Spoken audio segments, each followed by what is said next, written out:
Welcome here, everyone. We're excited to get underway with our Aegis summer season, or, winter, fall, whatever you want to call it. We are into this amazing week of games, starting off, of course, with the ADL. Very excited to be here today. My name is Orbital. With me is, of course, Panda, and we will be your casters for this day. Best of 3 on the map. Panda, how you doing?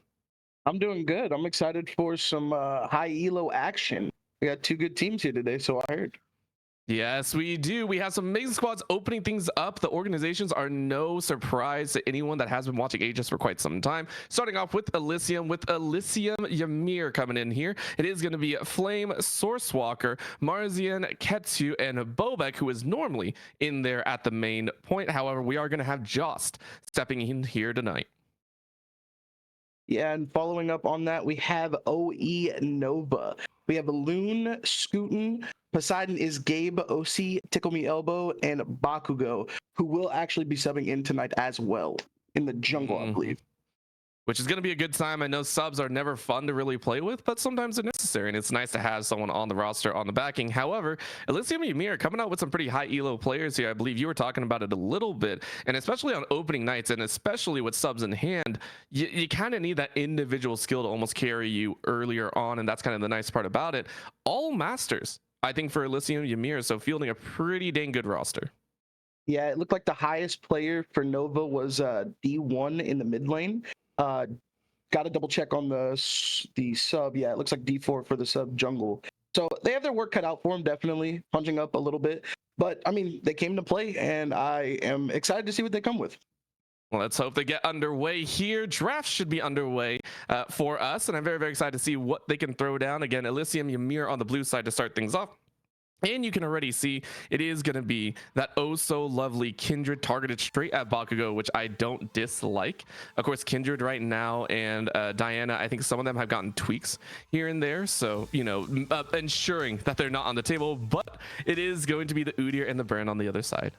Yeah, it definitely looks like these teams are prioritizing jungle for the most part. I mean, multiple positions from the Brand and the Udyr.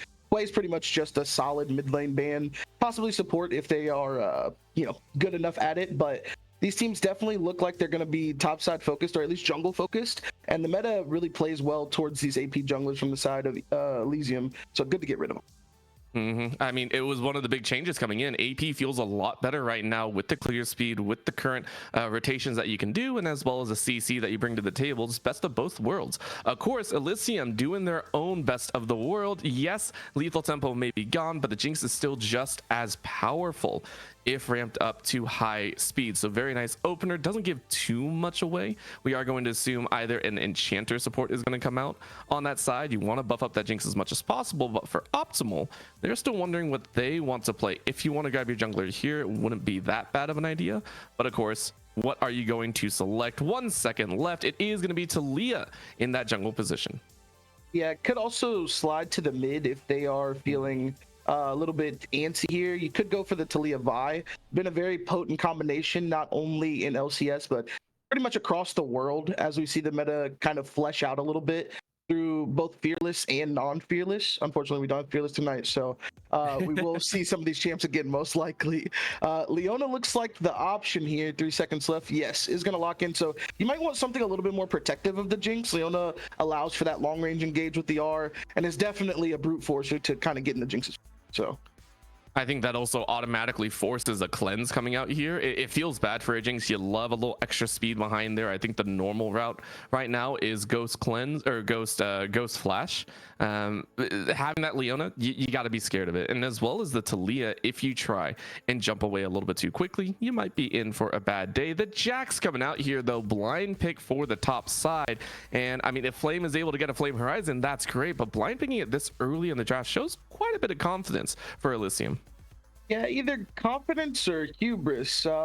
Maybe it's just a, you know, good one-trick type character, but you already see that you have a Leona there and a Talia who can kind of halt what you want to do. Braum bringing it into the mix is definitely good, though, because it helps Jinx with the resets, and Jax, you know, getting that Braum passive off. But I don't know how much forward motion you're going to have into Talia Leona off rip. I think you're not worried about that as much. You know the Leona is going to come towards you, and maybe it is just play for that mid to late. You just want a body block, which you know, I like enchanters, but I do like the call down of, yeah, we need a little bit of tankiness to sustain us. Not only that, matching the Leona does give way to this ADC pickup on the other side. Ashe has highly risen into prominence into that ADC meta. I mean, was a staple back a couple patches ago, and it was, I think, sitting around A, now probably cresting into A plus S minus tier, which ADCs you want. The slow is so good. Looking at the next set of bans, though, you got that a little bit of offset, the top Jax, and then the jungle mid Talia. I have a feeling we are going to get some very targeted bans. Yeah, and it looks like they want to stop them from being able to ward them off too much with the Vigar ban here. Cage makes it really difficult for Leona to do anything. Even Ashe, you know, if you do happen to catch that pick out with the R, if you can't go forward with the baby Cage, then you're not really going to be able to do much work. But it do ban Renekton on the side of Elysium. So I think they want the favoritive matchup up top, and hopefully that Jax can get them some rewards for this early pick here. Either that or you are trying to run Jax in the jungle. I've seen it work before. I don't think it's great. Again, it's very solo QS style, but I do like that Viego ban there, sending it over to the way of Sourcewalker, saying, okay, yeah, we don't want you to deal with that. I'm sorry, we're not going to give you that hyper carry. But it is going to be that double top lane ban, meaning I do agree with you there, Panda. I think Jax on the top side, maybe hoping to get a very favorable matchup here. However, the Volibear might have a different story, one of the strong bully champions in the top lane. And I love this pick. You have sort of a three-way flex coming through with the Volibear and the Talia right now. Victor does give you a semi-favorable matchup if you want to slide that Talia towards mid, you know, he is pretty easy to catch out, especially if Leona catches some roams up to mid lane, blow his flash once or twice, and then boom, he's kind of sitting duck there. Volibear, again, though, just how you want to transition these fights, Volibear is the perfect thing for you. You land the Ashar, you land the Leona R, Volibear gets free reign to just move into this team, and it's really hard for Jinx to kite him out when he's, you know, on top of them, especially with some of these more intricate builds that we've been seeing from Volibears, the Flicker Blade build, the Jack of all trades build. If they get into that situation, I would love to see it, but we'll have to see. And I think they actually did bait us there a little bit. I think that Jax is going into that jungle with Camille coming out here into that top side. I mean, and granted, you could try and run Camille in the jungle as well. This is just dual city on that side. I mean, a lot of people are saying Camille has gotten a little bit weaker due to the terrain changes in the top lane. But to match it out here, Optimal are thrown for a little bit of a curveball, and they're saying, okay, no, we are going to send that Talia towards the mid lane. Gwen now in the top side. It's a juggle of who has what card, and it does feel like Optimal, for what it's worth, were able to kind of rotate and flex those champions around to be in optimal spots. Yeah, I think they won the draft in the underhanded little pick there. I think Jax early was, we'll have to see how they make it work, but it was a little bit of jumping the gun in my decision. You do get to slot the Volibear against it now, and he has a pretty decent time into Jax, you know, either in top lane or in jungle. And we'll have to see who's more impactful when it comes to ganking, possibly getting to their spots or getting to objectives first. But I really liked both drafts and how they fleshed out. I think it's pretty solid, and again, it's a good litmus test for this opening week. Remember, we have about 8 to 10 weeks of gameplay. I mean, cresting on 12 if you're counting the playoffs and everything like that. So in the first week, especially with some subs, you want to test things out. Hey, who's going to step in for Elysium's side? You got a three-man sub roster that you can kind of field in and out, obviously. Hopefully schedule is abiding. But to me, I'm sitting there going, hey, how is Joss going to do in this bottom side? And I would be kind of like poking a little bit of fun, seeing how that bot side rolls out, especially with Jading's Braum. What do you think of this bot lane? I mean, how is that going to stack up against the Leona Ashe? Historically, I feel like Ashe is just a really oppressive character. Braum gets to kind of mitigate that with the shield, but Jinx is going to be under constant harass through the volley, through Leona looking for ease, and Braum is going to be good at kind of pushing some of that away, but it'll really show when the jungles get involved. If Volibear is able to make his way down there, execute his level 6, Jinx is kind of a sitting duck. You talked about it before. You kind of want an enchanter with her. Braum is always good at knocking people away, but Volibear is unstoppable. Leona has multiple long-range engages and could go past him if lands E through both. So you'll have to see. And then let's talk about a little bit of the silliness that came out as well, because we got to see some of the crazy differences that occurred in terms of that top side of the map. I mean, what do you think of the Talia? Because it did feel like the Talia was that flex pick, let's be honest. It was that kind of toss in there, hey, we'll blind it, and if things shake out in the best way, that's great. However, they did send it into the Victor. Do you think that is an okay matchup? Because, I mean, that does also feel like a very farm-heavy lane and then roam post-level 6. If Talia is able to get the shove, and they are able to make things work, this could be a very potent mid lane combination. You do have that side lane pressure from both Volibear, Talia, and Gwen can always fight. You know, she can go into Camille pretty well, and I think it could work out for them. However, there is the skill disparity we talked about before. Masters players going against somebody slightly less skilled, he may just be able to outhands him in a sense, and if Victor gets fed, he becomes a big problem. Not only for everyone in the backline that is squishy, but even for these tanks that run up. Volibear can be slowed. Volibear can be, you know, ran away from to an extent with the R. Gwen can be slowed. She can be maneuvered around, I would say is the best way to put it. She can be a little cataclysmic in the late game if she's fed, but ultimately Victor can be a real big driving force behind creating that space for Jinx with the help of Braum and possibly Jax, and really extending a lead if they are able to get one. It does feel like that Victor is kind of the glue that comes together. You already fielded that it was going to come out. You saw the Vygar band away. That's probably your main kind of glue sticking. You have the CC. Victor is the best of both worlds. And it also bridges a gap towards that top side. Let's talk about that jungle early game, because you mentioned the Volibear is going to get tanky. I mean, Volibear generally doesn't build a whole lot of tank though. I mean, you look at historically, you want some damage in there. If you run the full tank, I mean, you're a CC bot, but you're a one-trick CC bot. Your gank path is very forward, and especially against an early Jax, I'm not sure if that's actually what you want to do. Are we going to see the tank Volibear, or do you expect to see a little bit more dueling potential inside of the jungle? Probably more dueling. You're into what is essentially AD comp minus Victor, so I would expect him to maybe pilot through some early tabbies.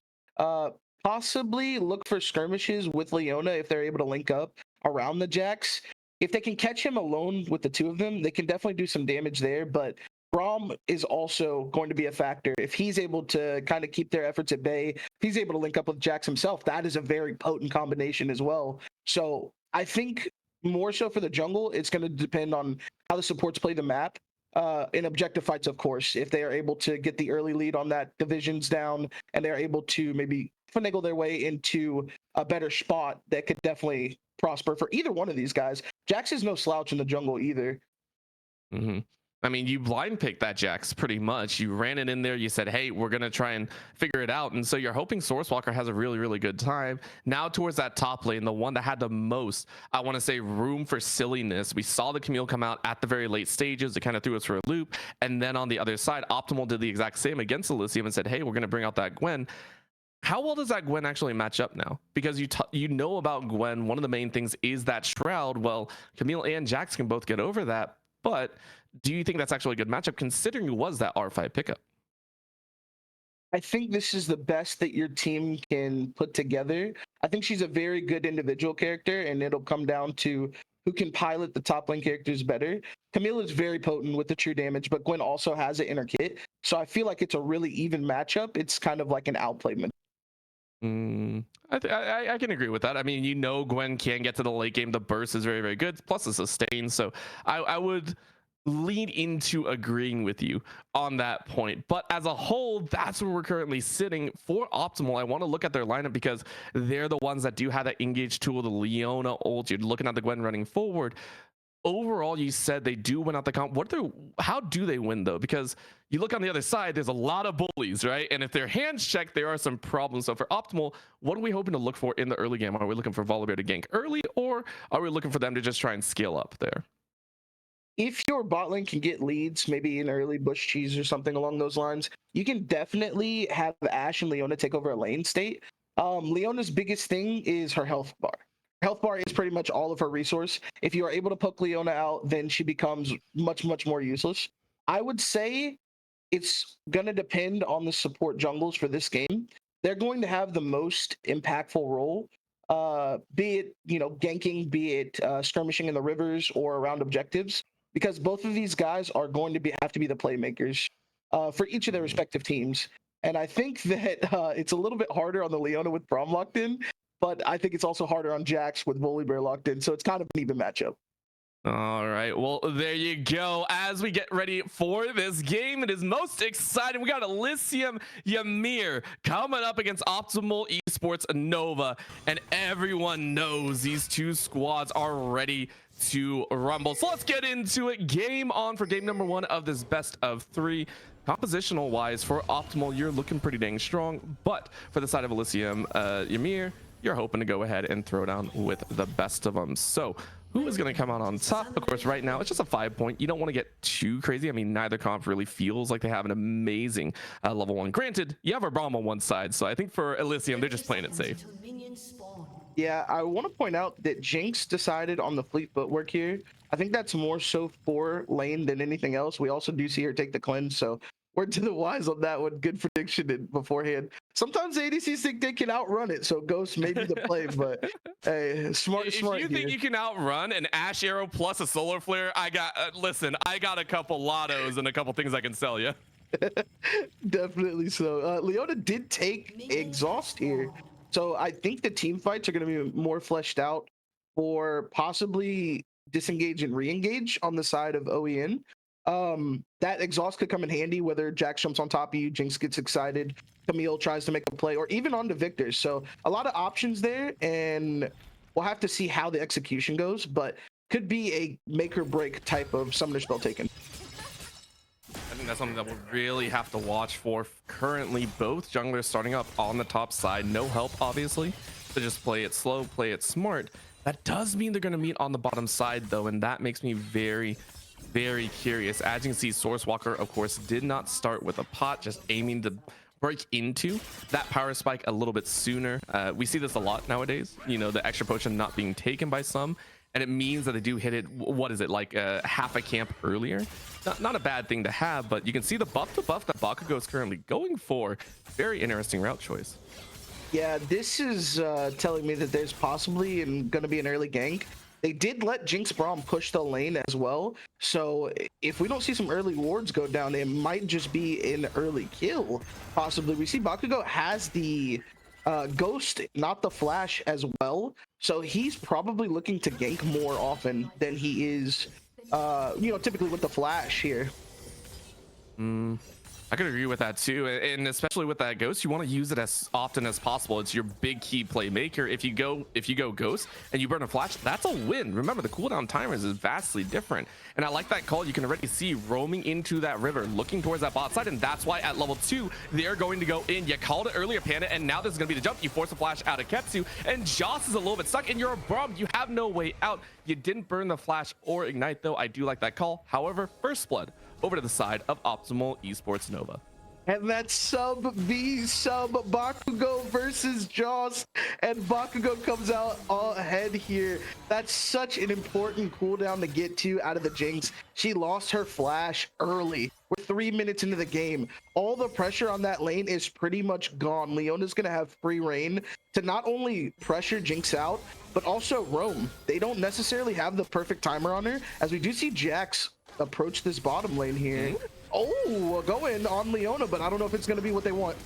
Oh, Ketsu stepped up a little bit too far. However, the counter strike is good with the Flash. OC is going to watch the support fall. Flashing to the tower, though, but the dive is going to come in, and you'll sacrifice your jungler for that kill. Sourcewalker comes out 1-1-1, and Ketsu was able to pick up a kill of their own. Well done overall from the side of Elysium to clap back. Yeah. I don't know if I would have went in on that one, Elmo. The timers were not lining up. You knew Braum was going to be back soon. Maybe you had the damage to hurt Jinx, but she still has cleanse. Oddly enough, didn't burn it in that whole skirmish there. So we'll be the only one retaining an actual summoner spell in that bot lane. But we see Bakugo already making moves up to the top side. Oh, beautiful stun there, and ensuring that you force Flash out of play. Now in the mid lane, we're seeing Poseidon have to try and flash away. Great seismic shove to ensure that you are safe. However, with summoner spells being burnt pretty much everywhere, we're starting to see that early game action, and that's going to creep into the players' mindsets. Yeah, I'm in love with the state of this early game. Flash mode on pretty much every single player besides the Victor here, and Hex Flash being, you know, pretty much utilized by Elmo. I do like one of the sayings behind Hex Flash is just it's the better version of Flash on a shorter cooldown. I will always be a proponent of that, but we see just so much of this early game is based around how Volibear's making plays and how Leona wants to engage here. I expect it to settle down a little bit as we do see people trying to get the CS up, trying to make plays, you know, more solo-like here with the Talia getting a nice chunk on the Victor. But I do expect this first objective fight to be pretty big. I mean, yeah, you don't have summoner spells. It has to be big. If it's not, that'd be pretty ridiculous. That's why Bakugo is currently feeling towards that bottom side. You do have control right now. I would say Bakugo has a very slight advantage in terms of those boots. Lucidity does help, and it's nice to have. However, we know that Tickle Me Elmo was actually seen on top of a ward, so it is understood that Joss and Ketsu are not in the best spot at the current moment, but this is a long angle flank, and there it is, Bakugo realizing that you can't really stay here. However, Ketsu is actually going to step up. Bakugo's only level 4, by the way. You need to get a little bit of help, but that brittle is not going to land. The Q doesn't do its work, and so Bakugo is allowed to walk away. Honestly, that could have been really bad. What smart pathing out of Bakugo too there. He sees the Braum wrapping around from a ward that he just placed in the pixel bush, so he decides to walk forward on to Ketsu, who at this stage of the game is, you know, a paperweight. He really can't do a whole lot, and he gets out there not even burning pretty much anything.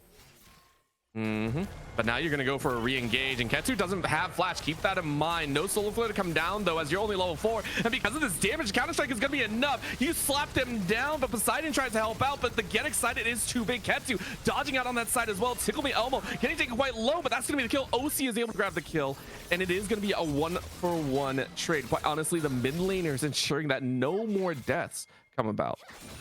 Yeah, I think all this skirmishing is really only benefiting Ketsu, though.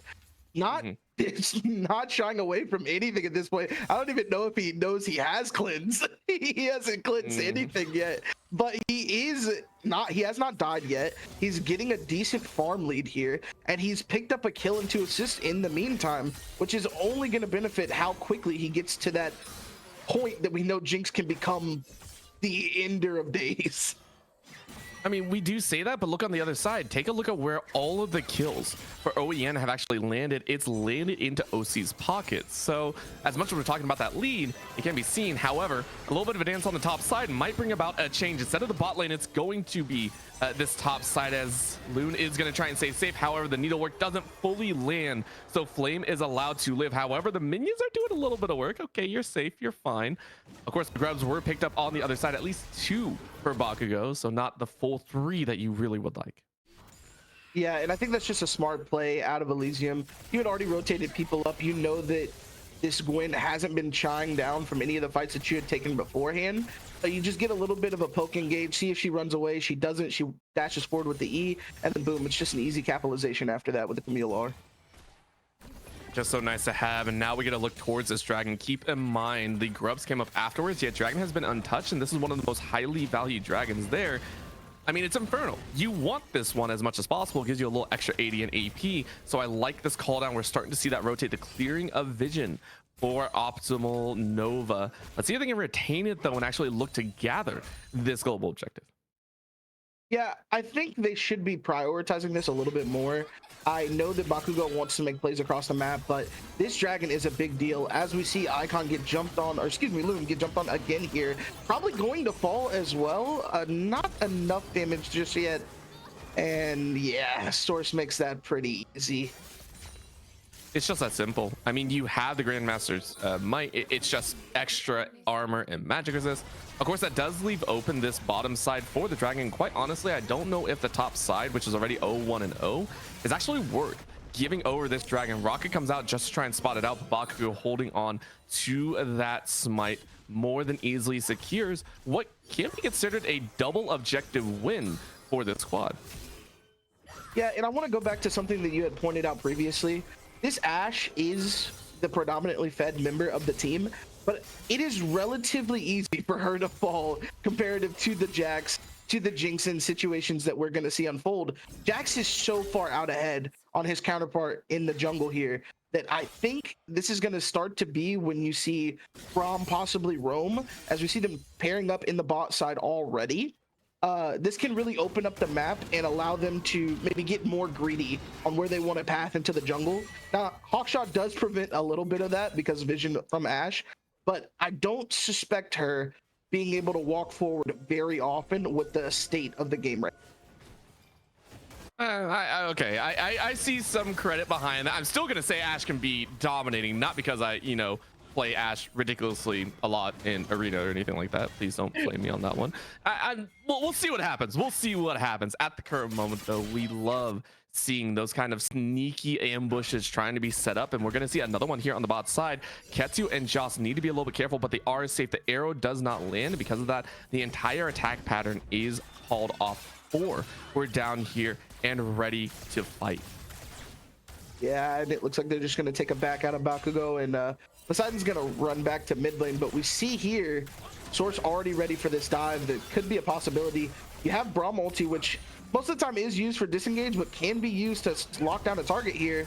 And engage does come out from Leona. And the cleanse actually was used very early on, though, and now the soul flare is going to land, but the rocket is going to do more than enough damage. Trade out once again, 1-for-1. Brittle procs are good, though. OC going quite low. Midnight trying to come in to get it a little extra, but you aren't able to get in range. Because of that, you walk into your doom. Poseidon is able to grab a freebie on the back end, and that tower dive coming out of Elysium starting to bite them in the backside a bit. Yeah, I'm not sure if that's the one you wanted. As the play extends here, Bakugo calling Poseidon over to possibly get a little bit more. Braum does have to flash, and now Bakugo just trapped in place. My goodness. I mean, I didn't really expect Bakugo to go down there. He is a little bit tanky. Did go for that drill bit at the forefront, so a little extra HP in there. But I do agree, these oversteps feel very interesting from both squads. It feels like they're almost limit testing their differences, as Loon is also going to get limit tested here. I mean, you're going to get Hextech Ultimatum. You don't really have a way back out. Flame gets a great TP, and Loon has to go back to the drawing board. Yeah, I like the aggressive pressure, but you're already down 2 deaths, and you know that they're playing for this Camille to be ahead. They've ganked you 2 to 3 times at this point. You have to be more respectful of what's going on in the game.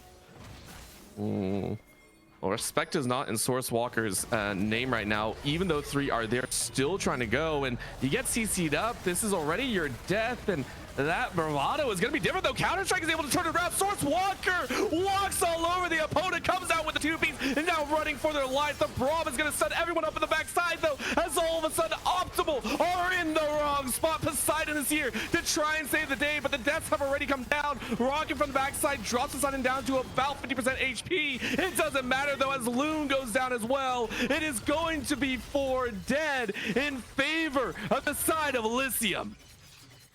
And I don't think the play's over just yet. Source drops the ward there, does get the flash out of Poseidon, and I think they're going to back off at this stage. Yeah, that was insane. I could have sworn... okay, jeez. Well, Josh back into the wrong place at the wrong time. It's a small penny. It's a small penny in the backside. Source Walker came away with a double kill and is now going to look to solo out Bakugo again. Lightning's able to strike, but you have the Conqueror stack. Source Walker just bullies the bear and is going to continue on the grubs. Oh my goodness. We said this pick is a little early. No, maybe you should do, you know, something else with it.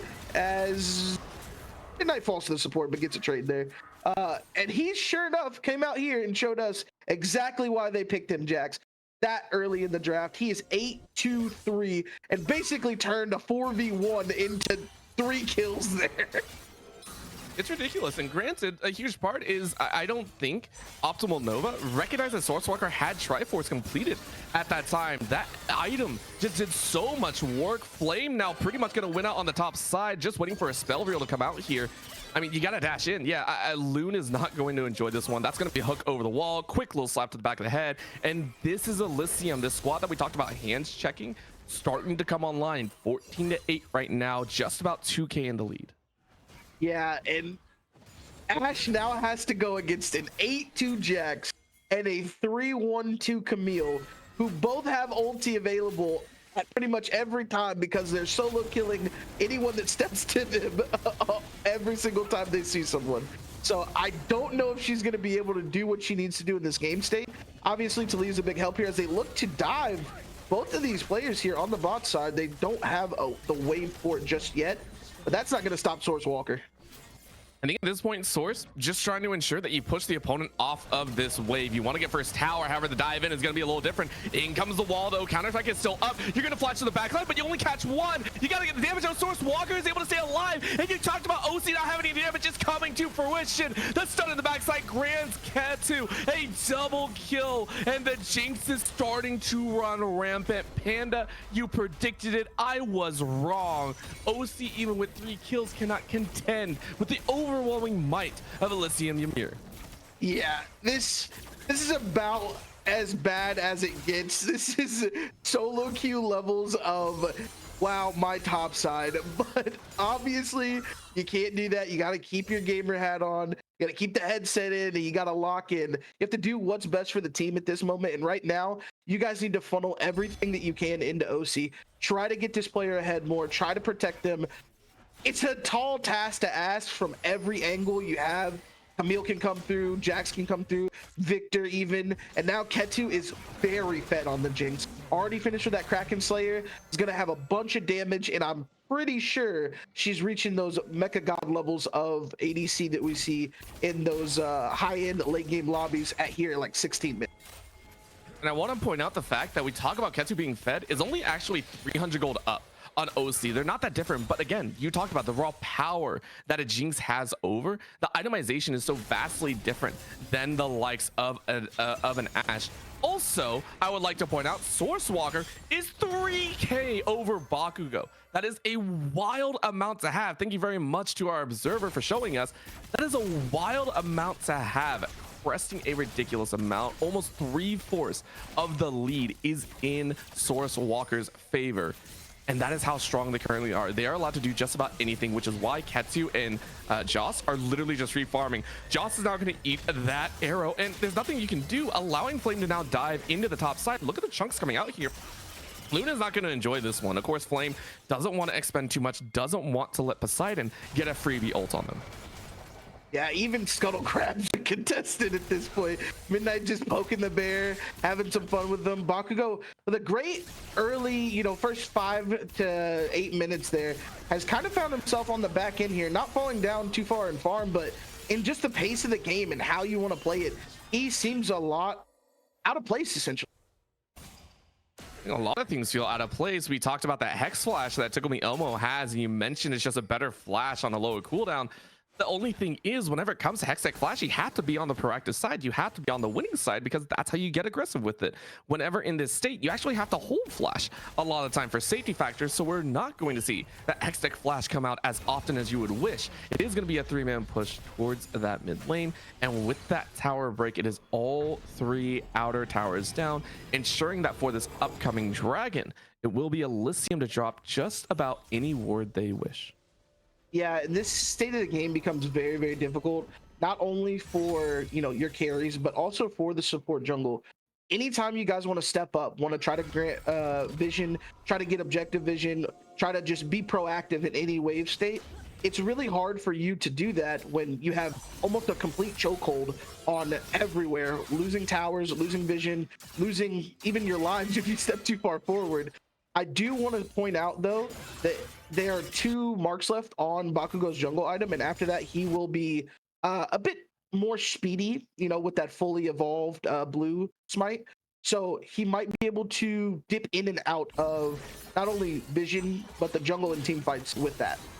Oh, with the dash down, I mean, Loon has to fight. You don't have a chance. Flame snuffs out Loon's life for you, but seems like the 6th time.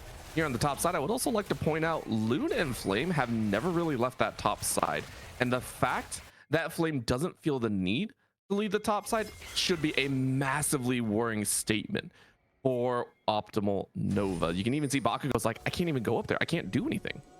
Yeah, I mean, Bakugo has less health than the Leona at this stage. They're gonna try something here. It's gonna be a team fight that breaks out. They do land it onto the Braum. Braum might just fall. No. Wow, such a good kill, and now it's Ketsu just free fighting. Keep that in mind, by the way. This is going to be a turnaround here. Is that the flash in? That is going to be Midnight saying, yo, I haven't had a chance to fight. Let me Q some people. Let me laser him down. Loot finally joins the battle, but you're a good 5 seconds too late. It is going to be an unstoppable Jinx right now with Midnight riding high, and it just is overwhelming. Currently, this is Elysium doubling, nay, almost tripling the kills of the Optimal squad. All shout outs go to OC there for the side of Optimal. He tried his darndest to extend that fight, to get the kills down, but there's just so little damage outside of himself to get anything done. He had to flash forward to volley to barely kill. I believe that was Braum there on the back end of that. Might have been Source Walker, but either way, it's so lackluster on the side of Optimal for any sort of damage, for any sort of plays to be made. They're gonna have to throw anything to the wall to try to get it to stick. I think that's something that, you know, we kind of thought about in the back of our head in the draft phase. Yes, in terms of drafting, it feels like Optimal got the lanes they wanted, but were they appropriate in the overall grand scheme of things? Probably not as good as they thought. You mentioned that damage output, and really it fell to Loon on that R5 Gwen. And I always say, if you are going to R5 something, it has to be powerful, it has to be the right move. And I'm not sure if that Gwen was the right call. So at the current moment, what do Optimal Nova need to do here to get back in this game? You have to get creative. This is going to be some sort of hex flash in from Leona, find your way onto Jinx. Jinx has to die, and it's very difficult with the front line that she has at this moment. But if you're able to find some combination to knock her forward into the team, possibly blow her cleanse and flash, it's a lot to get through. You can make a play here, especially if they are alone. You've been seeing the Camille, you even stated, Camille's not leaving top lane for the most part. She wants the side lane, she wants to push, try to have a 5v4, try to have a 3v5 if you can, catch them without even, you know, Jax there or something along those lines, and try to pick off that Jinx.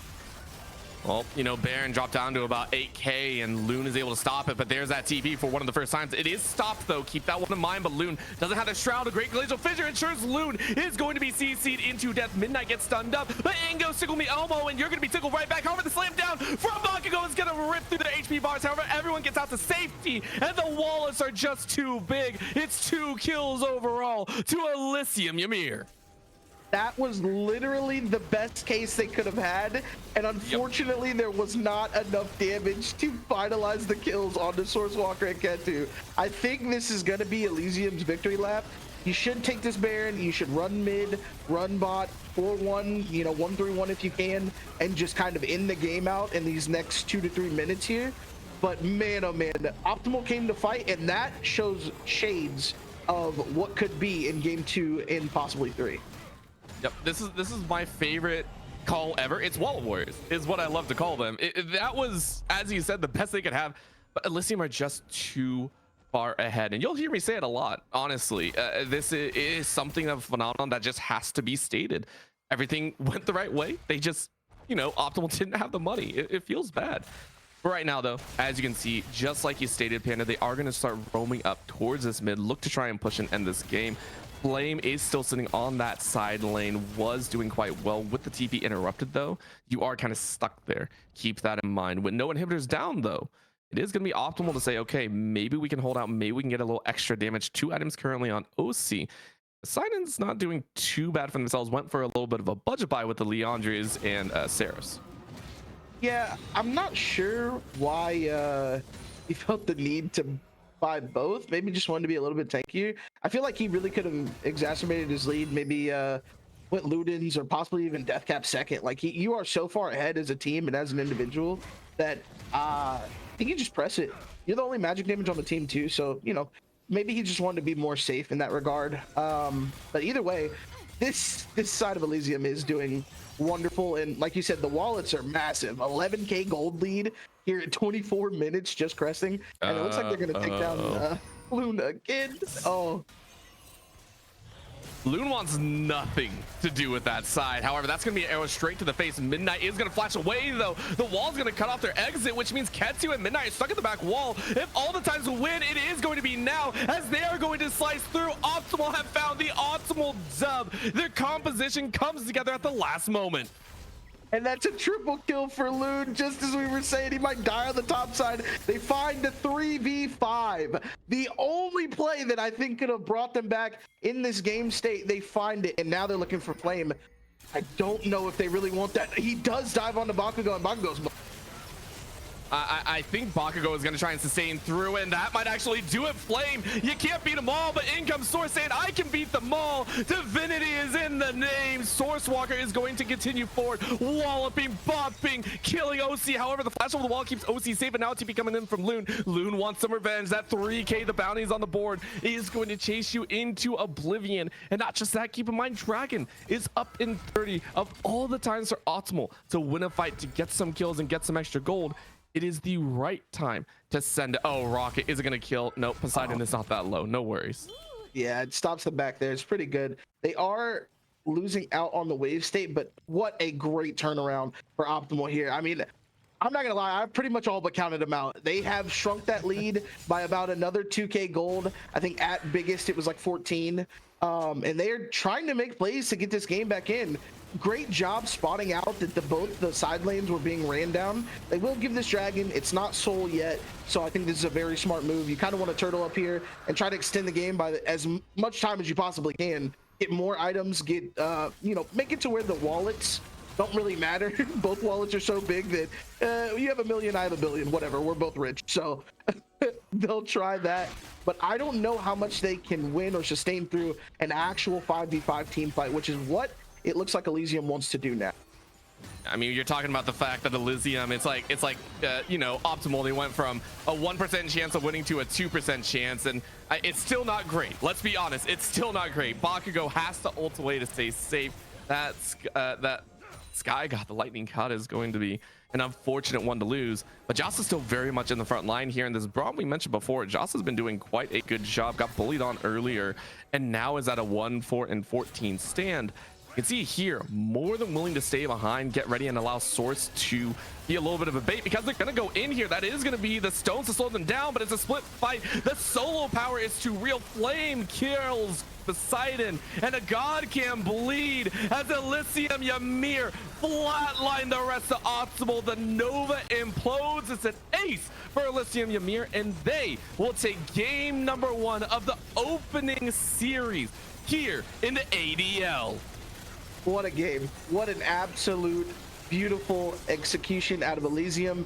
And kudos to Source Walker shutting us up on this Jax here. Gotta enjoy it. Gotta love it. And a big part of this game came down to that individual skill. Panda, we mentioned it before.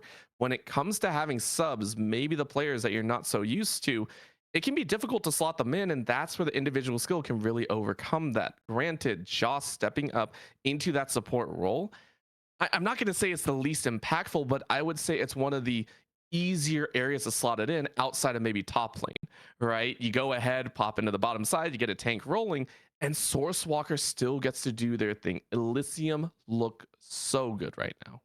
Yeah, absolutely fantastically played from pretty much every single person on the squad. I mean, genuinely every person on the squad. They showed out, and the hands were there. I said it beforehand. The hands were absolutely there. For the side of Optimal, I think if you're going to have Bakugo play something like Volibear that could possibly be better in just the engage/tank department, I think focusing into maybe Sejuani or something along those lines could be a viable play here. It also would have worked well with the Gwen, but that's just hindsight being 2020.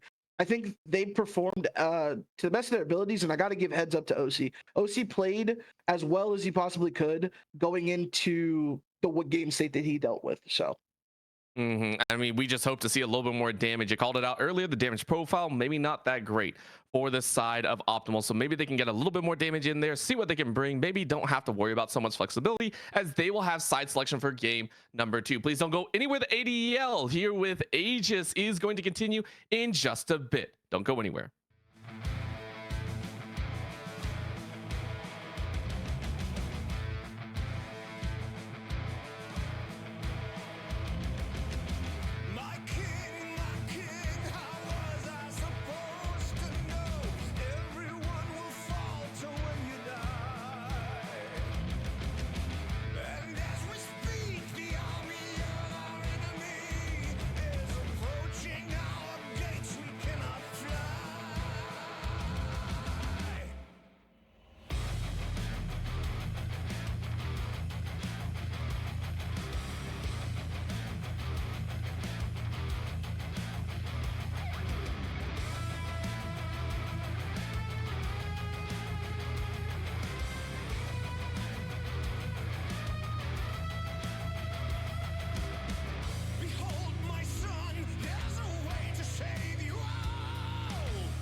And we are back with the Aegis Defenders League as we are more than set for this game number 2. Elysium Ymir came out with some fire over a kill a minute all the way to that 30. And then it was Optimal Nova who were shaky a little bit in there. And granted, they had some good moments. It just wasn't enough. Unfortunately for them, they showed promise though. Like you said, it just happened to be a wallet diff, hands diff, draft diff, whatever you want to say. They unfortunately dropped game 1, but I'm expecting a lot out of them in game 2. I think they can, as they are more than ready to get underway with the draft. We appreciate their patience and your patience as well as we are getting things set up from behind the screen. Once again, Optimal are on at red side, and it's pretty much the same bands outside of that Jax, which I really do appreciate here. You knew that Source Walker kind of walked all over you. It was a problem, and now you go ahead and get a Bandit away. Granted, you did have to drop that brand, I think is what you did. So you know, if that's picked up by Elysium and you can almost see it in their eyes, hey, do we want to grab that brand? No, we are going to hover that Ezreal, and I'm just sitting there. I'm surprised that's actually locked in here. Yeah, Ezreal has been gaining a lot of popularity though in recent patches. I know that some content creators, league personalities, if you want to put it that way, have been touting him as probably A+ tier, S- tier ADC in the recent patches. So I'm not too it's not too unexpected to me, but it is a little surprising that you want to be one that, seeing as he does have some counter. And yeah, so that's what I'm thinking. I mean, the Jinx is still open. I don't think that it was misplayed by any stretch of the imagination. Honestly, I think Ketsu did really well, but assuming that the Leona comes back out, you're just like, okay, we just want to play safe, and it may be that they want to lean into a little bit stronger top side. Right now, Optimal are probably realizing that on their own, the Leona may not be as effective here. You might want to change things up. They are going to take away that Braum, which I really like. It is going to be the Frostbite duo on the bot side. Yeah, I'm not for picking your support in ADC in the first 2 picks, especially on the red side. Unfortunately, I don't get what I want because it looks like they're doing it for both sides here. Karma Ezreal is definitely a fantastic lane though if they do end up locking this in, but Braum Ashe is no joke either. Freljordian, a lot of slows, a lot of CC that can come out of both of these characters here, and it will be locked in Karma. Now this can be played in top and mid as we've seen in, you know, past, but I do expect this to be support going alongside the Ezreal. I could see it as well. I mean, it's an easy one to slot in there. But now what do Elysium want to blind pick? Honestly, I think you do go ahead and look towards that jungle. You have to feel that Source is going to get banned out here. If you don't, maybe go for another flex pick. You go ahead and maybe grab that Talia for yourselves as well. Maybe you can take it away from your own. However, I think that's a mistake. That's a joke, right? We saw the J4 right at the end, and I'm assuming it's a J4 pickup. At the same time, I wouldn't put it past the opponents, and I think that's actually a Master Yi. We're not getting any information that it's wrong, so they're running it. This is a Master Yi jungle, full out damage, and it's gonna be the Camille again. This is wild. I'm a big fan of it actually. Source showed last game, hey, I am the carry, and even in the draft so far, Elysium was like, yeah, I think he is. So we see the Sejuani gonna get banned here as well. This is a lot of pressure riding on Source's shoulders, but he came through last game with a very early pick, and this is a similar way to do it. Not necessarily the Jax, but a Yi with the Karma in his back pocket is a dangerous foe to take on in any way, shape, or form. You do have Camille locked down, you have some Braum CC, you have some Ashe CC, so he shouldn't be as potent as, say, a solo queued Master Yi. But if he gets a couple of kills like he did early last game, this could just take over the roof.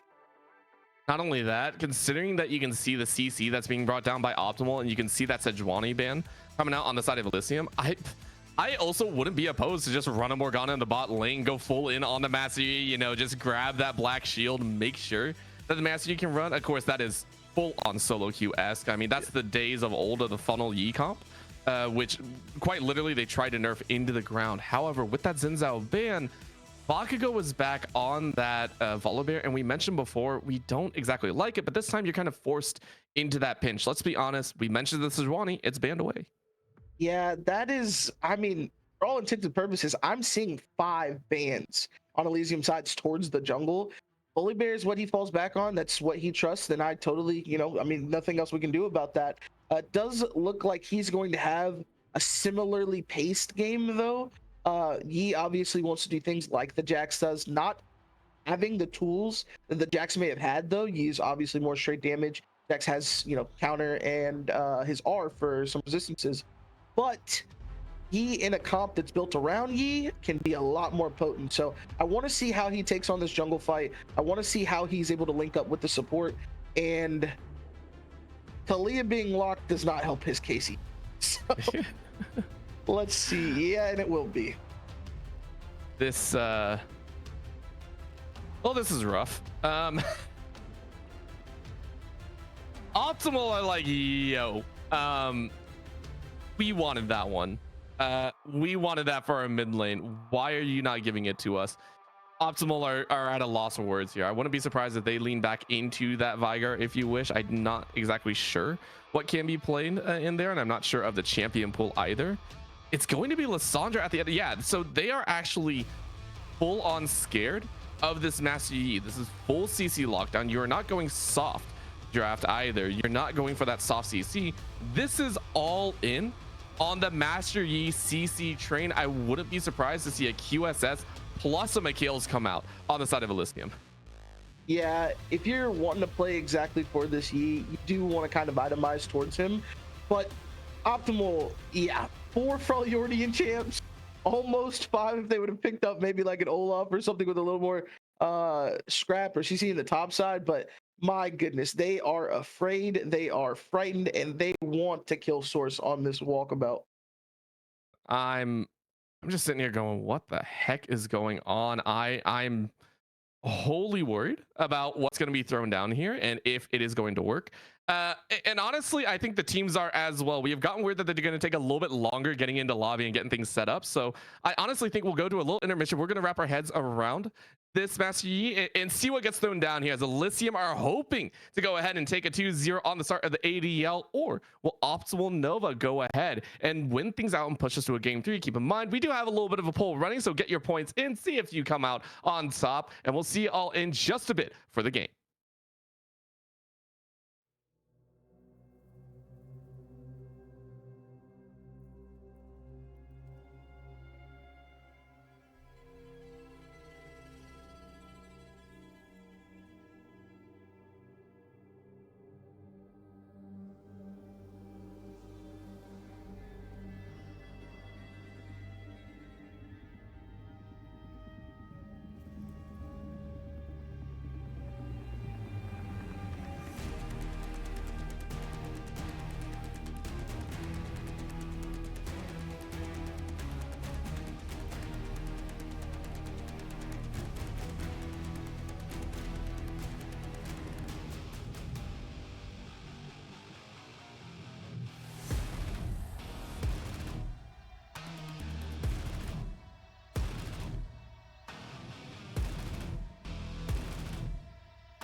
is yours, two souls the same. With you I'm everything. You never asked me to change a thing. They set our world on fire, but our hearts will burn for miles. I see your beauty shine, you radiate with light.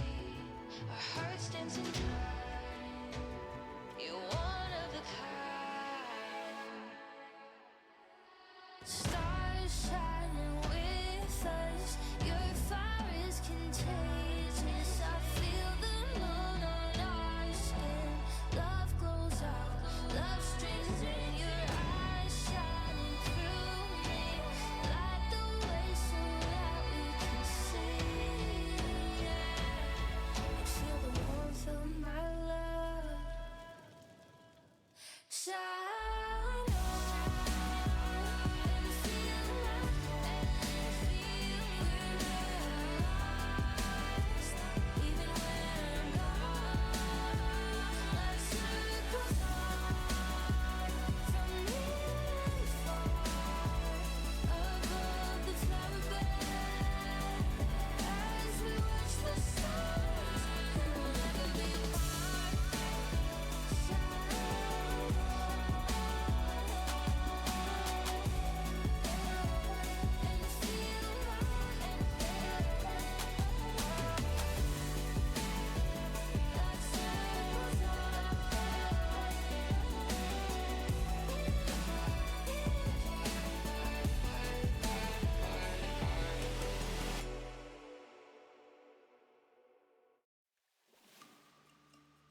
Welcome back, everyone. We are underway with game number 2. We appreciate everyone's patience here on the opening day. Of course, it's the opening day of the season, so we always got to make sure we iron out all those little small little bumps and hiccups along that road. But getting into this one, we have to remind you the spice that is coming out here as Elysium Ymir took game number 1, 27 minutes with a 30 number of kills. Amazing job there. However, this time they brought up the Master Yi with a little bit of silliness. Optimal, though, going for the optimal strategy of full CC is best CC. Every CC chain in the books for Source Walker specifically. Yeah, and it looks like they might start with a cheeky little invade here on the bot side. Ezreal obviously has the skills to get away from this, but will he? Ward drops down, a flash blown immediately. So Ketu is going to be playing on the back foot in the lane even more so, as it looks like they're going to extend this into possibly some more on Joust. I mean, they can just roam. They can be annoying as much as they want. The early CC power is strong. The fall-offs is... the damage output is still a little bit weak if you don't get ahead, and I think that's what they're really looking at here. So how is this going to break down? Of course, you got the flash early, but it's an Ezreal by level 2. You're pretty much fine and dandy. I think you're going to be more than okay. That ward living on 1, but of course on the other side, a very prominent ward on the same. So very much noticing where Bakugo is going to start, instead this time starting on that blue buff. A little bit of a difference there to watch for. But as we get underway, the lane assignments are true, as everyone's going to play this one nice and quiet. Yeah, no lane swaps here. Nobody pulling out anything too cheeky outside of that invade. And it looks like, of course, Joss and Ketu are going to get this early poke down. Karma and Ezreal just so potent in that regard, especially level 1, level 2. We'll have to see if they take advantage of that or if it catches Ketu off guard and possibly see another early gank like last game out of Bakugo. I mean, we would hope so, but this time it's more of a full clear pattern because you know that you need all the abilities in the book to keep up with Source Walker. Source Walker is going to be running a little bit faster with that Conqueror, looking for those long, dangerous trades. I mean, watching this one come down is going to be very interesting. On the top side, though, Loon and Flame trading up very heavily. Remember, last time Flame was actually utilizing that Camille. This time around, getting a taste of his own medicine. Yeah, and I love it when top laners do things like this. They pull out either the thing they just lost with or the thing they just beat, and they throw the gauntlet down, so to speak. Like, hey, this is broken, or hey, this isn't broken enough, and I will win in this fight this time around.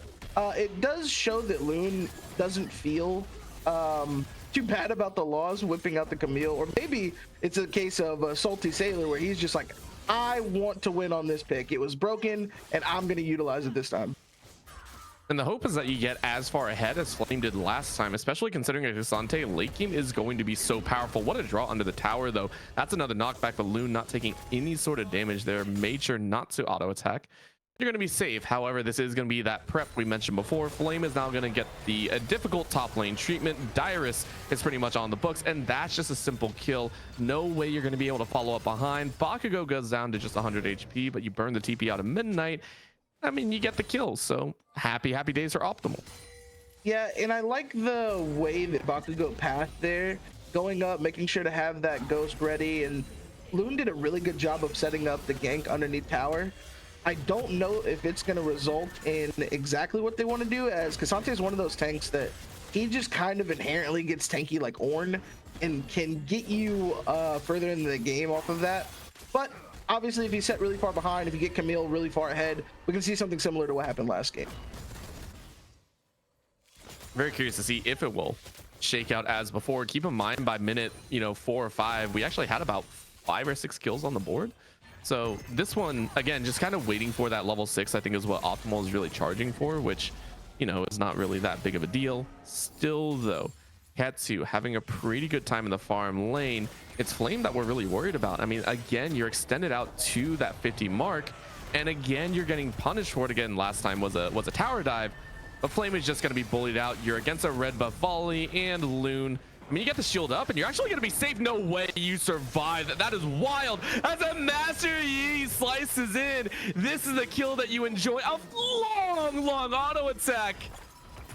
And Source coming from the fog of war takes 2 for themselves. Oh My goodness. We said the win con is don't feed the Yi. And 5 minutes into the game, he picked up a double kill in the top lane. Yes, it was a very good gank setup for Bakugo. They did a lot of good things there, but the counter gank out of Source, the survivability out of Flame, just nets them such a big W in what the map state's going to be now and how ahead the Yi is going to be. I mean, not just that, the fact that we saw Loon actively walk away and not help secure that kill, that led to their downfall. And granted, Loon was low. Let's not disregard that. Loon was like, hey, we can't follow up on this. Bakugo decided to go forward, and now you might have dug your grave. Dragon currently up. It is a Hextech Dragon to sit on, and that is one that we're still kind of wondering about. But Sourcewalker, now with a little bit of freedom in hand, you have that pickaxe to fight with. I'm really curious to see where they do decide to go, because at this point the world is the oyster. They're allowed to kind of do anything that they so wish. And this could go back to what we were talking about at the beginning of the day with the subs possibly being, you know, a little bit of a factor here. That's something that I'm sure you drill a bunch of times with your main players, but Bakugo may not have the luxury of scrimming with them all the time, as they do blow Ketu's flash off of cooldown again. But they're going to continue walking it down. Joss in danger here. Tickle Me Elmo does land it on to Ketu. Ketu should be dead here, but Sourcewalker shows up, and oh my goodness, it looks to be over from the start. Source going to pick up another kill and scheme. No, it will go over to the Karma, but my oh my, Source picks up 3 assists on the play. That hurts. Of course, Poseidon is at least able to get 1 back, but you might lose your life behind as that shove comes out so easily. This is the drawback of the Lysandra. It's a freebie for Midnight as Sourcewalker grabs 4 assists in that bottom lane. It is disaster striking for Optimal, and we mentioned this before. Optimal need to win. Their comp relies on keeping their CC alive and having the damage output to kill this Master Yi. And at this point, I don't think you're gonna have it. Yeah. Is this gonna be the kill? Or early. Loon? Ooh, the flash. I knew that flash was gonna come out here. Loon rightly using it.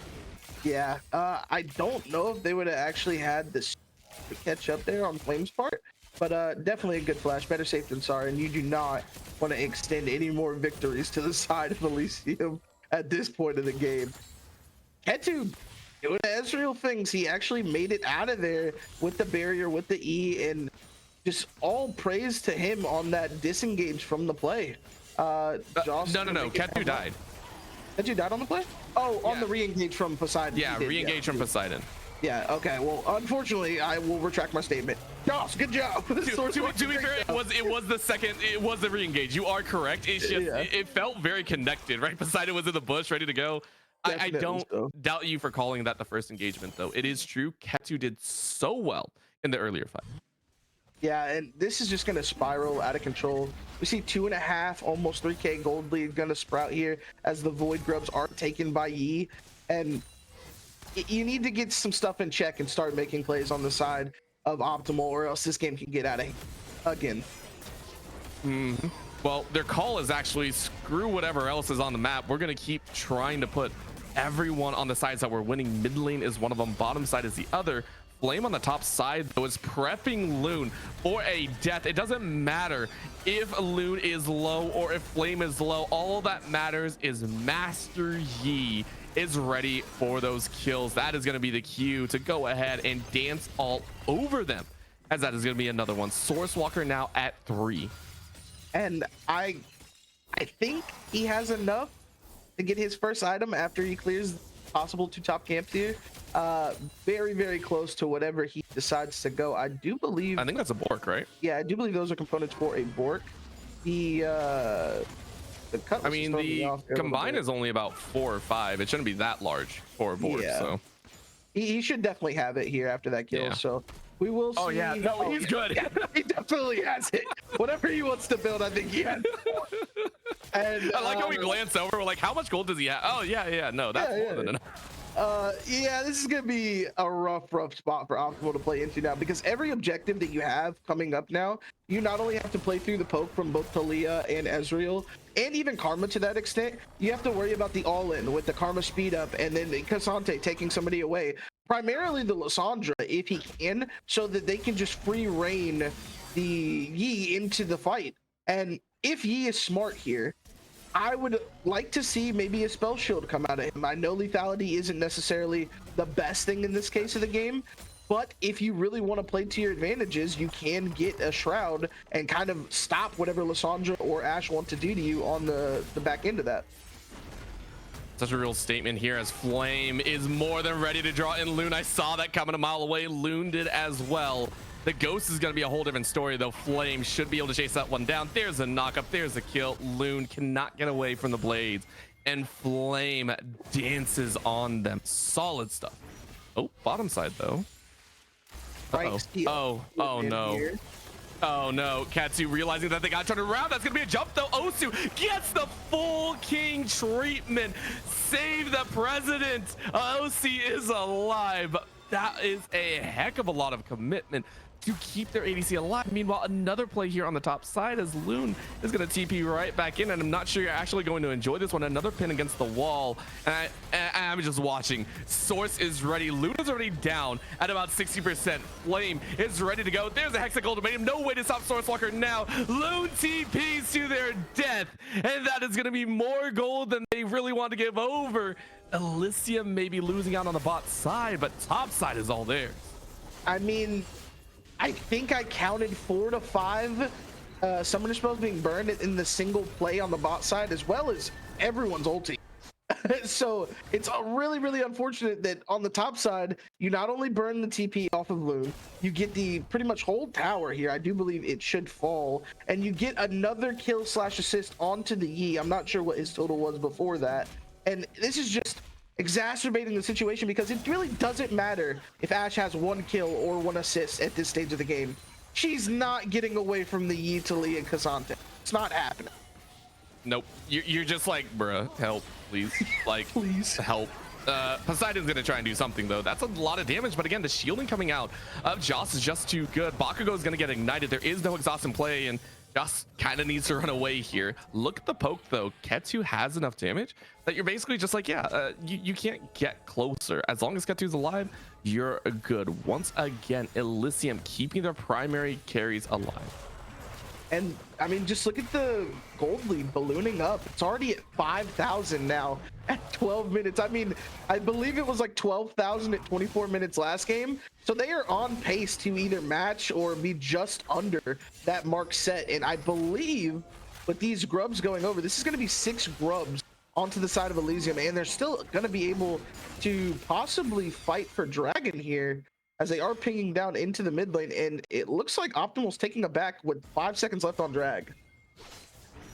I think they understand they can't really contest. Like, let's be honest, they're not contesting this. Source Walker has free roam to do whatever. You're sitting on a massive amount of gold. You only have 8 stacks to complete. And I mean, you're not even that worried. I mean, this is honestly the chance. This is the tipping point, by the way. If this fight goes wrong for Optimal, there's no coming back from this. And that's why they're willing to give it. They know they can't win right now, so they'll give it up. It is Infernal. It's a dangerous one to give, but it will call down that final Soul Dragon. And you're praying it's a Cloud or something weak, because you can't give it over. Wow, I called it. That is going to be a Cloud Soul to play for here in this game too. I actually think this probably was one of the worst out of the remaining. You gave a Yi who has no slows on his R an additional % speed up on his MS and out of combat MS if they are able to garner the soul. So as dangerous as that is, it looks like OC might just get an early and free kill here out of Midnight. Yeah, easy transfer over there from Tickle Me. Not gonna steal that one or anything, but a slight play out of Midnight, but a good pickup from Optimal. Yeah, but remember, Panda, boost speed doesn't mean anything if you can't move in the first place. That is the only reason I'm saying that. Like, of all the things there, any of them that are available, the non-direct combat stats of the Cloud Drake, I mean, there's a little thing in their minds that I think is saying, okay, that's okay. At least it's not a mountain. It's not extra shielding. At least it's not ocean. At least it's not extra healing or anything like that. That's understandable. At the end of the day, though, it's still painful. Like, Source is still super strong. 3-0-5 now has another pickaxe. 3 more camps to complete, then you'll have the 1200 smite, and that's gonna be the call down though. Flame on the top side is gonna struggle a little bit to get over the wall. This is a 4-man gank here, but look how tanky he is. He's actually gonna draw Loon over the wall, and it's gonna get out of safety because you have that ghost. No one is gonna be able to catch you. However, that's gonna be the slow. A nice little dodge into the bush though. Rest of the team is here. This could be the cleanup. Take a look at the damage though, as that's gonna be an amazing cleanse to come out here. Sourcewalker is out. That second item buy means Sourcewalker gets a reset and reset and reset some more. Exhaust does literally nothing, as that's a triple for Midnight, and that will be the cleanup that you want for Dead means Herald. Amazing survivability out of Flame. I'm not gonna lie, I did not think the Camille plus Cassante R interaction was like that. I thought you couldn't, you know, necessarily take Camille out of R, but because I guess it's unstoppable and you literally take her outside of her own R, it works that way. Kudos to him for knowing the matchup better than me. Just into what Sourcewalker wanted to do and what Midnight was able to do, following up on the kills there, as Joss might fall here. OC doing a lot of damage. Joss will fall to OC, and now Ketu in a little bit of trouble. He does get stunned. He is stunned. He's airborne. OC is able to take a little bit more damage, but he will not fall, as the kill will be picked up by Loon. Just overall, outstanding play by Elysium beforehand, and great catch out now by Optim. It's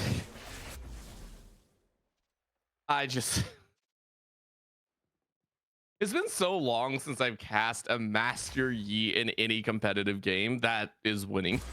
Like, normally it falls flat. Normally the Master Yi is just gone, and so it's a wild time right now. Taking a look at how this goes down, I'm just sitting here stunned, really, if this is going to work right now. Sourcewalker is just like, it doesn't matter what Optimal throws at me now. I'm strong. Level 11, leading the pack here.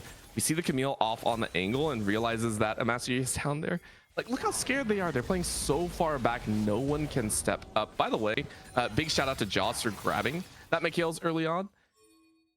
Optimal just have to wait for their death, it feels like.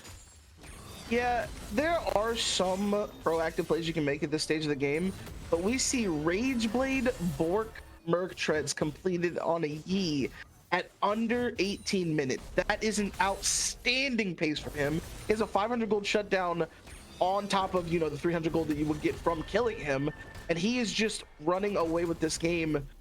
If they do not shut him down soon and get it onto a primary target that can actually translate that into a good lead, this could be, like you said, just a slow death for the side of Optimal. We'll see if that changes anything. They are going to try and sit and hone their abilities. I mean, you're just going to watch the dragons fall. Really, it's on the side of Elysium. How quickly do you want to close out the game?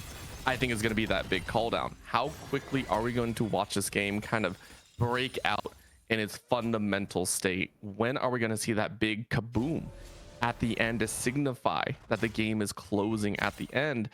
And I think that's another part of the game. When you talk about these early games, you know, week number 1 of a league, I prefer to see that closing out ability. You know, how quickly can you get that end dub? Because other teams are actually going to pick up on that. If Optimal are allowed to play at a safe state for the next 5 to 10 minutes, it does bring in a very slight question about if Elysium are ready for the road ahead. Yeah, exacerbating your lead, stretching that out. I mean, they've done a good job since I quoted it around 14-minute mark. The gold gap has grown to almost 6K now. But you need to be taking away these objectives. You need to be making sure you're pressuring both mid lane and the side lanes here. And it looks like they're doing a very good job at that. 6 grubs does help a lot. And it looks like he's going to take the Herald right into the inhibitor turret here. Possibly a fight coming out of it as Cassante goes in onto the Camille. Oh, this is a shove and a half, and it's just cleanup duty on the back lines. Flame baiting them all out and saying, yo, it's free for me. They get the kill and walk away. They broke open the base now. And honestly, I don't think they needed to leave. Quite honestly, I think they could have stayed. Source is super dang strong. But I actually like this call. Go for the safer play. Go ahead and clean up that scuttle. Look to get Baron here in the next minute or so, and then walk in the win. And this will show me how much they learned from game one. If they are spreading out, trying to 1-3-1 and not utilize that Baron to end the game with a quick gut punch out of 5, then that'll show me that maybe they need to go back to the drawing board or possibly deem the game to be in a different state as it was before. I don't think they're losing any 5v5 at all here. Possibly if he gets locked up, but that's what you have Mikhail's for. So it's all on execution in that sense. But if they do meander out the game, like you said, it can be something that they have to deal with in future games and future series. As if you don't close us out, we'll scale and we'll beat you. Man, at this point, we're just chilling, right? We're just waiting to see what really goes down. Loon is not going to get jumped on once again. Feels kind of mad, man. And of course, Ket2 is here to follow up, getting some auto attacks down and the true shot barrage. It is going to miss though, but it clears out enough of the wave that you get to push to your heart's content. We didn't even talk about the voidlings because it's 6 grubs to the pockets of Elysium, just tearing through the rest of the towers, opening up the space even more. 6 towers to 1 gold lead at 7.6k. Elysium making a name for themselves right now. Yeah, and ultimately it looks like they are gonna go for Baron here. See a little bit of vision being cleared out by Sourcewalker, and it looks like Optimal are about to throw everything they have left against the wall. Jumping onto Joust here, the blast cone being knocked away, and Joust is not going to go down at all. Takes the arrow to the face, and it's just going to be Optimal having to retreat. You don't really have a play here. And if you step forward too far, you're just going to die. Oh, Loon going for the Hail Mary play right now. It's not going to work. Flame keeping 3 at bay. Sourcewalker is knocked up, but not slowed. Wall comes in to separate them all. Poseidon is able to turn it around, get a good amount of damage, but it's only Joss to go down. Flame is now going to actually kill, and honestly it's actually turning around, but Flame is still alive. Gonna bully him into submission. Cassante, get the copy pasta ready. Tickle me elbow. This is more than just tickling. The Braum is the last to stay alive. The wall can only block one way, and it will be a delayed ace for the side of Elysium Ymir. I think that was probably a really good split there. Loon split off Ket2, and they overextended in the fight, so I think it was ultimately a 4-for-3. I don't know if Bakugo actually went down or not. It doesn't look like it. Just wonderful play out of Optimal, trying to nail, scratch and nail back what they can here. They stop the Baron, they have another go round here, and they have ults coming right back up, so they might just try to contest and get the same favorable fight that they did that time. Oh man. Right now, it's just that slow burn once again. Sourcewalker gonna back 5-0-11. Perfect KDA so far. Everyone else doing their due diligence, keeping Source alive. And I actually really like that, by the way. Understanding that your composition is revolving around this one champion, knowing Source is going to play for themselves.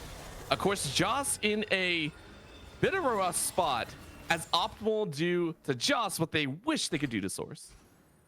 Yeah, and that's just Joss overextending without people to back him up again.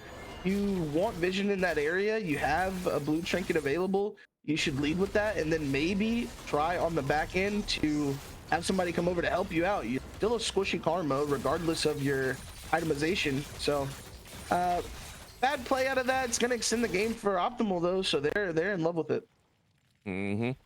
Again, Optimal, you're just kind of waiting for that time for Bakugo to get back in that good state. You're waiting for OC to try and get a little bit more damage. You are just praying for any sliver of hope, even if that sliver is a 0.5%. Another dragon is going to go down. TP to the top side as Midnight is going to clean up that spot, who is also, by the way, 5, 2, and 6.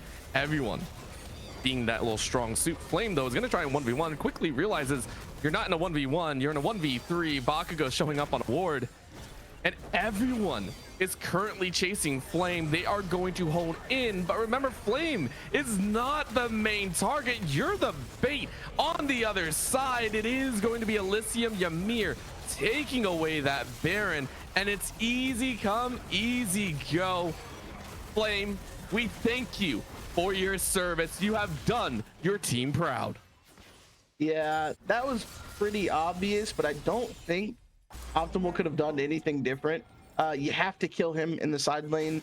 You can't afford that split pushing threat inside the Baron.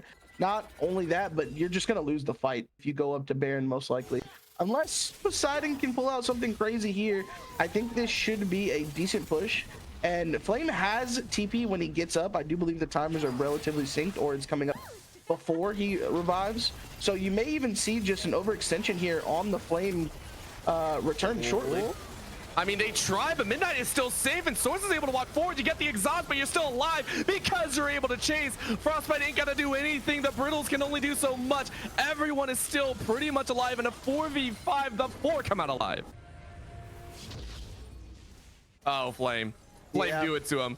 Flame, do it to him. Flame is like, yo, you gotta keep track of everything. You can't hold me back. Well, I take your Nexus tower. My team's taking top.